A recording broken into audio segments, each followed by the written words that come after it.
বাবা আমি স্কুলে যাচ্ছি। স্কুলে যাচ্ছিস? এই না 2 টাকা নে। বাবা মিষ্টি এই নাও তোমার জন্য 200 টাকা।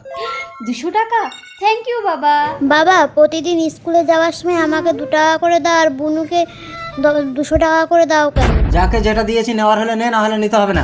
যা স্কুলে যা। জীবনটা শেষ হয়ে গেল, একে দেখলে সবাই রহস্য করে।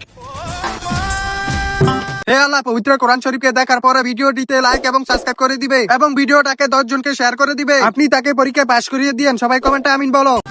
এই নে টাকাটা আমার বয়ফ্রেন্ড। কিরে বোন স্কুলে যাবি না? এখানে দাঁড়িয়ে গল্প করছিস? আমি যাব না, তুই যা। চলো ডার্লিং। ও কামান গুড্ডু।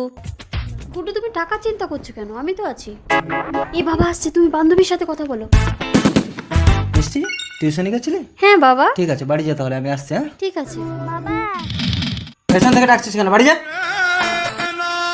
যা বাড়ি যা। মিষ্টি তোমার বাবা রাস্তায় অ্যাক্সিডেন্ট করে পড়ে আছে। আরে ব্যাং বাবা তো অ্যাক্সিডেন্ট করেছে, এখন গেলে চাই অনেক টাকা লাগবে, আমি যাব না। সৃষ্টি তোর বাবা রাস্তায় অ্যাক্সিডেন্ট করে পড়ে আছে।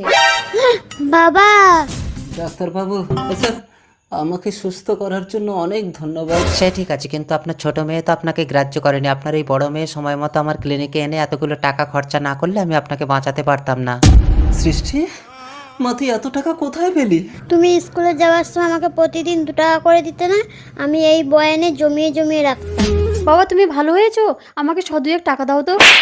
সৃষ্টি বন্ধুরা, যাকে আমরা অবহেলা করি সেই থাকে বিপদের দিনে।